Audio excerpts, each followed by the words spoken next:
Welcome back, my Duelist friends. Casual Duelist here, and thank you for patiently waiting. I had a little bit of a throat issue over the weekend, so I was unable to film anything, but I am officially back, and I've got that Warrock deck that I promised you guys. So, before I get into this, no, this is not competitive. No, you're probably not going to win too often at locals.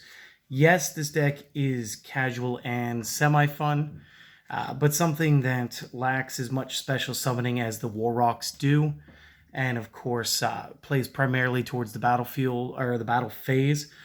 This probably would have been way more successful like 10 years ago.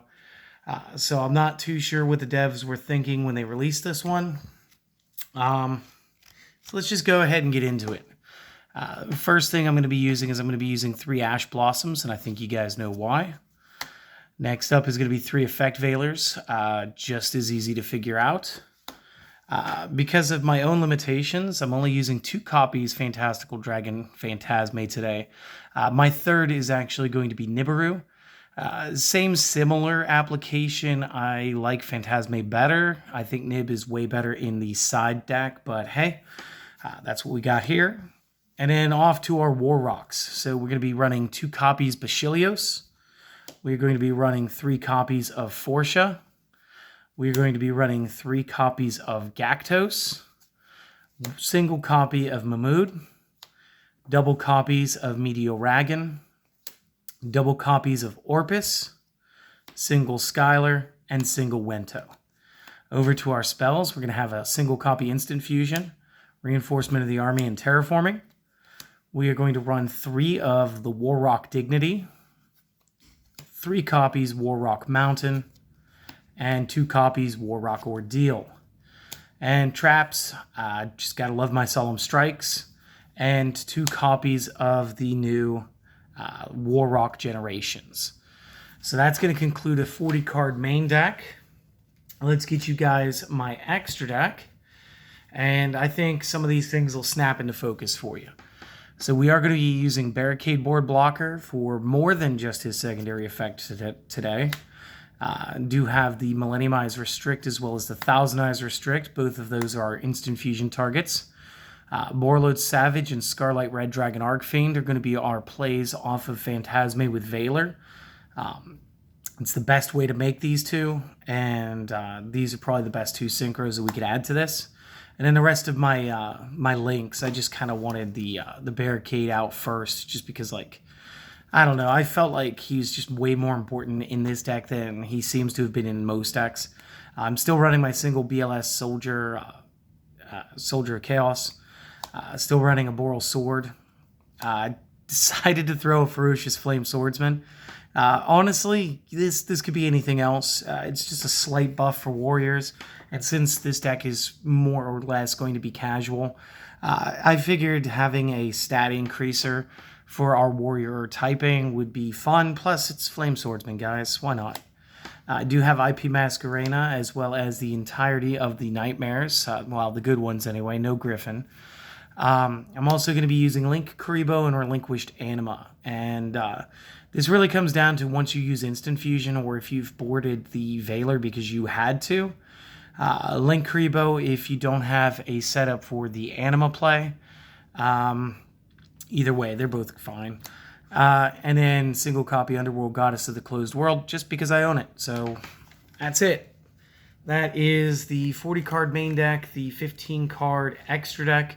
If you're looking for good side deck options, literally just play anti-meta cards. So go where your budget allows you. Artifact Lancias are good. Drawing Lockbird. Again, we're right there at the end of a meta, so it's like just way better than it is at the beginning. Skullmeister wouldn't be a bad option.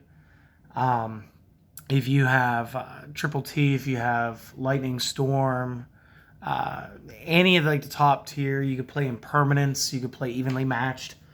All of that would help. And you probably could win if you played all of that stuff, but that sort of takes the fun out of playing the deck the way that it is. I didn't really mean for this to end up as a pure build. I just didn't see any other way outside of adding like 9 hand traps to make it good, even in a casual setting. So, like I said, like 10 years ago, this deck would have been just amazing. If you guys only stopped by for the deck list, I do want to take the few seconds to thank you guys for coming in. Thank you for watching. If this has helped you, if you enjoyed this, consider leaving a subscription. That's always welcome. Let your friends know about the channel, and you guys have a great day. For everybody else, let's go a little more in depth on the card choices. All right. So again, Ash Blossom is going to stop a lot of our opponent's tutor plays. Again, those are so common that this is just staple anymore. And I understand, yeah, it's kind of an expensive staple. Luckily, I bought my Dual Devastators when they came out, and I had basically every hand trap I needed at the time. Same with Veilers. Very basic, very good. I'm going to go ahead and knock off an opponent's effect monster during their turn. Additionally, these are not once per turn like a lot of hand traps. And again, being the 1 plus this 7 is going to get us to those 2 8-star plays for the synchros. Additionally, this can also get you right into like Link Karibo, or this could get you into the Relinquished Anima. So again, very cool. We do play the Phantasmes, and again, when your opponent special summons the Link monsters accept the damage step, you can special summon this from the hand, draw X1, where X is the number of links they currently control. So let's just say X is 2, so you're going to draw 3. And then you return X cards shuffled back into your deck. So then you basically get to restructure your hand and replace Phantasme in your hand. The rest of the effect, the part that really lends us to being able to force our opponent's choices, when your opponent activates a card or effect that targets a monster or monsters you control as a quick effect, you can then discard a card from your hand, negate the activation, destroy the card. Using this, each effect only once per turn.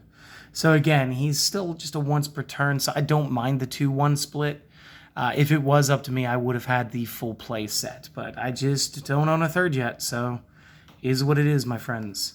And again, it's a very good play, very good play. And then Nib. Nib is, again, when your opponent's going to be summoning out of control. This is another one of those things that's going to let us do some stuff. So during the main phase, if your opponent normal or special summoned 5 or more monsters this turn, you may tribute as many face-up monsters on the field as possible. If you do special summon this from the hand, then special summon 1 primal token, question mark, to the opponent's field. This token's attack and defense become the combined original attack and defense of attributed monsters. You can only use this effect once per turn. Again, this is really great when our opponent's playing Links, because Links don't have defense values. And again, it doesn't say that we can't play this guy in defense. It doesn't say we have to play him in attack mode. Same thing for the tokens. So good. Again, I just prefer him in the side deck. All right, let's get into the War Rocks. So for the most part, the War Rocks are going to have very similar effects. Basilios is probably one of the better cards.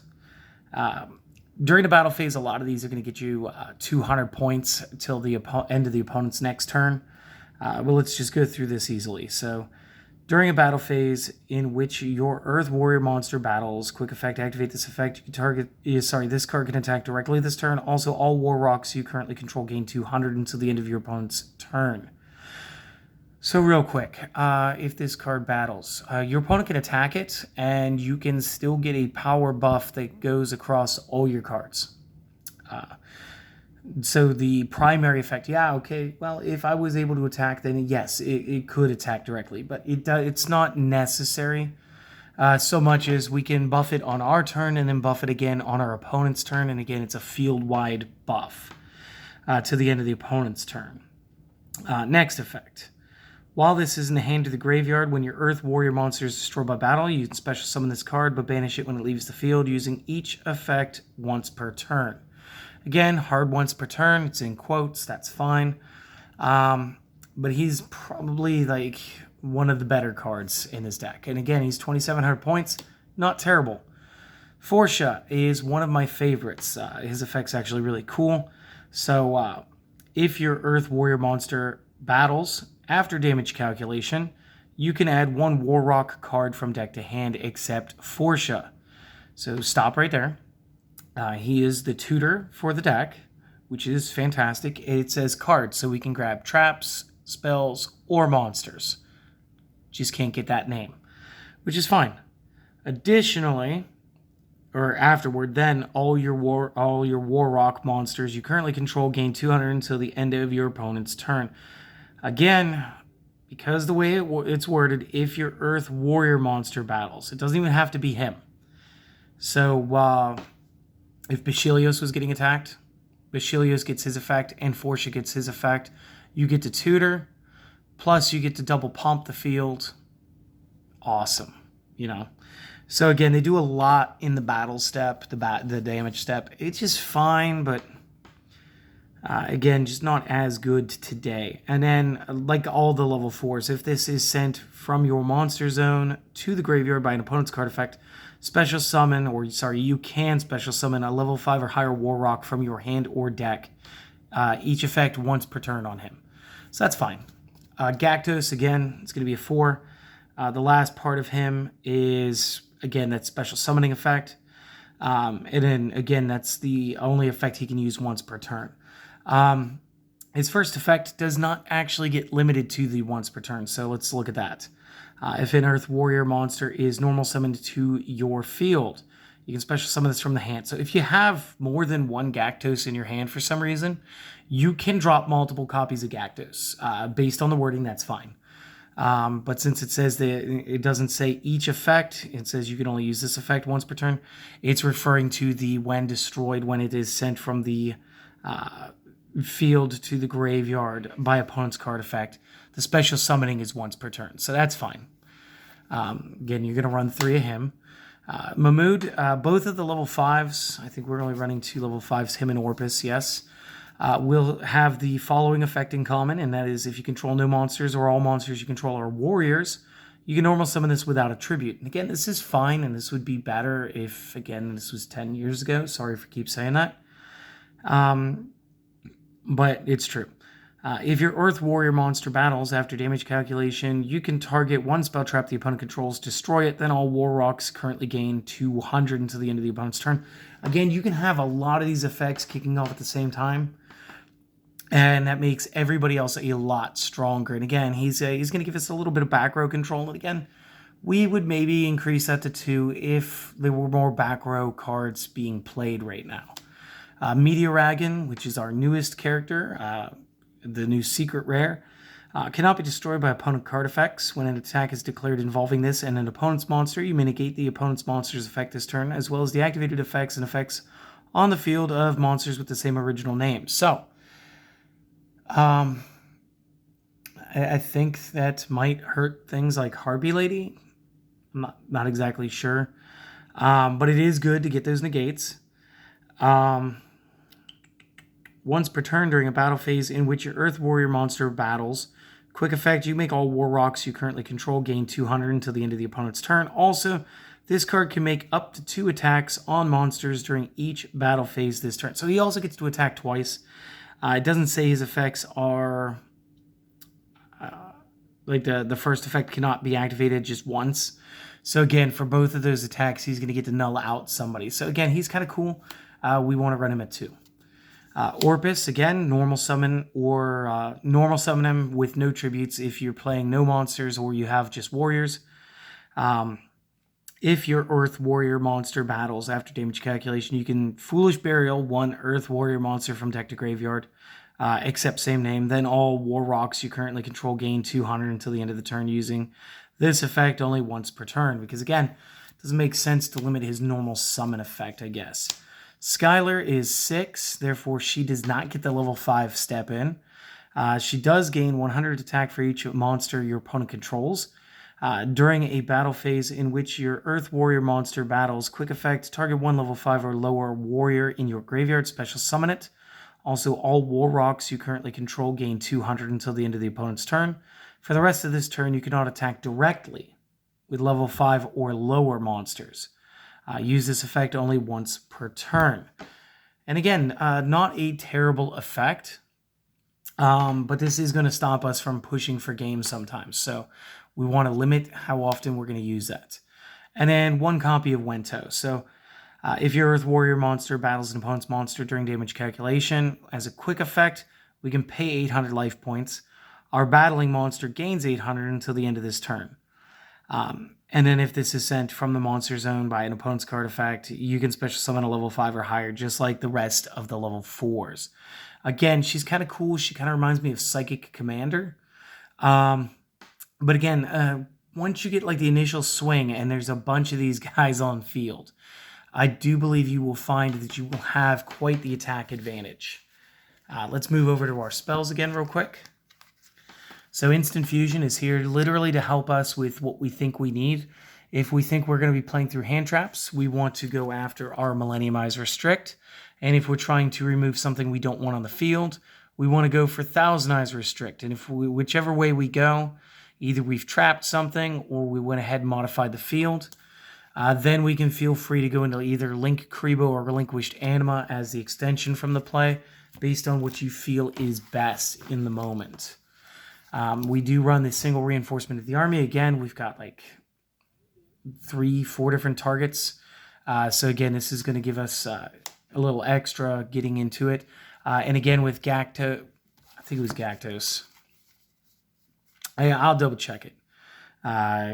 Yeah, if we do, we can pick up Gactos real quick and then go ahead and extend to get a second character on board.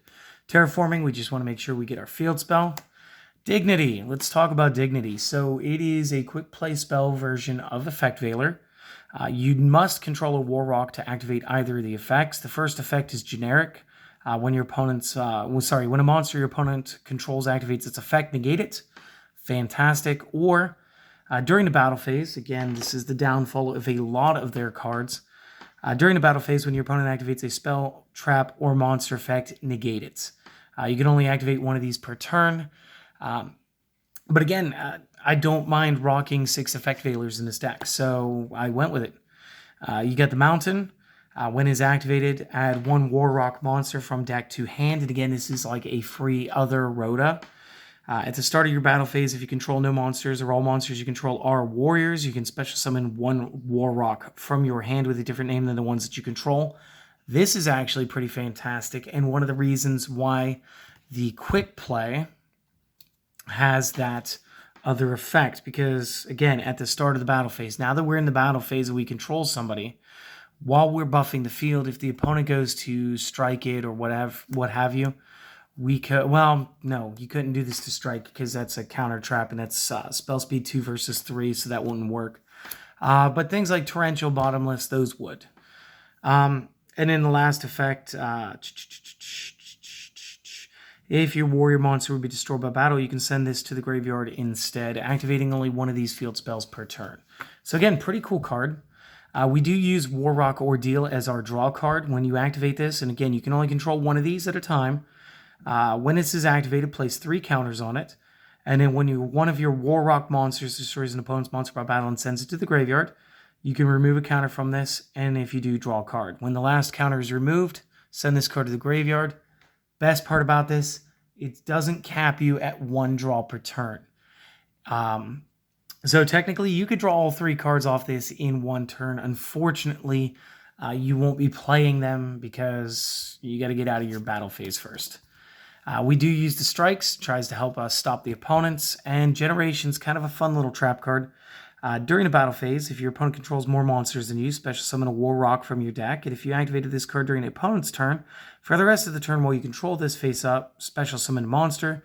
Your opponent's monsters cannot attack except that monster. You can only activate one of these per turn, and that's fine. It's just another way to try to get one of our guys out during the battle phase. And unlike the quick play spell that I did not include in the deck, sitting here with the rest of the stuff, the Spirit, it does not stop us for like trying to actually swing in for games. So if you trigger it during your own battle phase. So again, real quick, Restrict is here to take out the hand traps, the Millenniumize. Thousand Eyes is here to vacuum clean the opponent. Boral Savage and Scarlet Red, both here to do different types of disruption. Boral Savage will gain some negates while being tough. Scarlet Red can break a bunch of special summon monsters all in one go. To the links, Barricade Board Blocker, 2 monsters, different names, easy enough. When Link summoned, you can discard a card during the end phase of this turn, add 1 continuous or field spell from the graveyard back to your hand. We can reuse our ordeals and mountains this way. And then additionally, you can only use this effect once per turn to get that back. Face-up spells you control cannot be destroyed by opponent card effects. So again, we're intrinsically trying to protect Ordeal to make sure that we get our draws off or our mountain in order to do what we want to do. BLS, just generic overpowered card because I have it. Boral Sword, access code talker variant. Ferocious Flame Swordsman. Does a 500 power bonus to all warriors, which is kind of cool. Again, this is based on battle phase.